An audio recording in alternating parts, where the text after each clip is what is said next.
I'll cook, let's see. Having chicken stuffing, roasting, and veg tomorrow. See, this is what I'm saying to you. I miss this sort of thing. With all the subs, you could have a different meal every day of the year.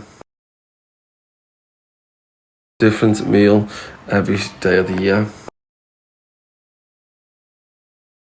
And there's every single night. I really could. I'm so lucky. What's your favourite meat for roast? I like gammon, but I'll eat anything. Barbecue ribs, nice. Fresh fish, nice as well. What about steak? Look, I'm not fussy, as I said to you. I'm literally, do you like scouse? Of course, I haven't had scouse for ages though. But you know what? Cook me anything, just don't tell me what you're cooking, just tell me to come round and just have the day. I like to have a surprise. Just put it in front of me. There's nothing I don't dislike, besides from Marmite.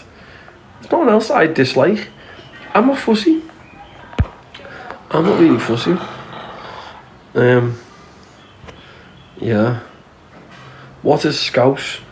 So during the dock days in Liverpool, on the docks, the dock workers used to have a hot soup, or you put like different meats in and whatever else. I don't know how it's cooked, but they put different meats in, and it naturally over the years become known as scouse. So when all the foreign, like the people from different cities and towns used to come and work on the docks, they used to have this soup. So it naturally over time just got the name scouse, and that's what it is. And it's fucking boss. Yeah, it's like really, really nice. I make it all the time. It is nice. It is interesting, little history stuff. You know, so I'm very well read on history.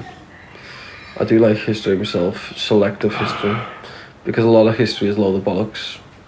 History is only written by the winners of wars, which doesn't necessarily mean the truth. Think about it logically.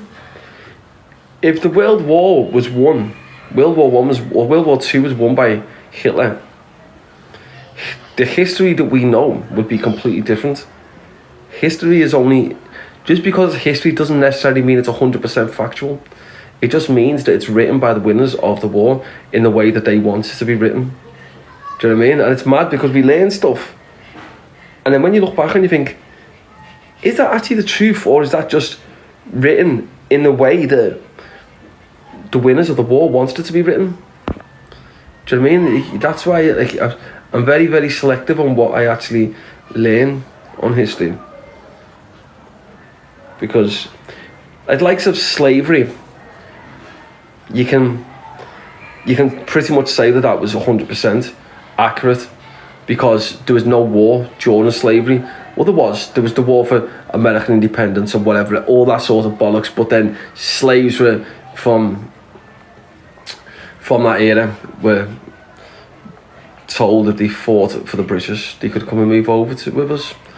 So there was there, but when you take in terms of history in general with slavery, you're pretty much factual, because there wasn't actually a war over slavery, so therefore there was no winners or losers.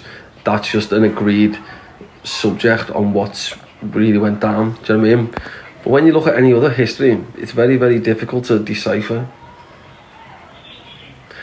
I enjoy learning about the slave history. Slave history is good,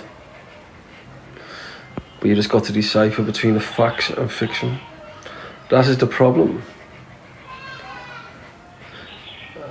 How do you decipher between the facts and the fiction of history? The best way to do it is by looking at history and thinking of war over these facts that we know. Yes, there was a war, and therefore history is written by the wind. Okay, so therefore it's probably bollocks. But if the answer is no, there was no war over this particular part of history, then logic would dictate that it's probably true. Remember that programme, Roots? Yeah, the Kunta Kinte. I remember that. Kunta Kinte. That was my favourite film growing up, that. Yeah. Right, me and Faith are gonna get the beach.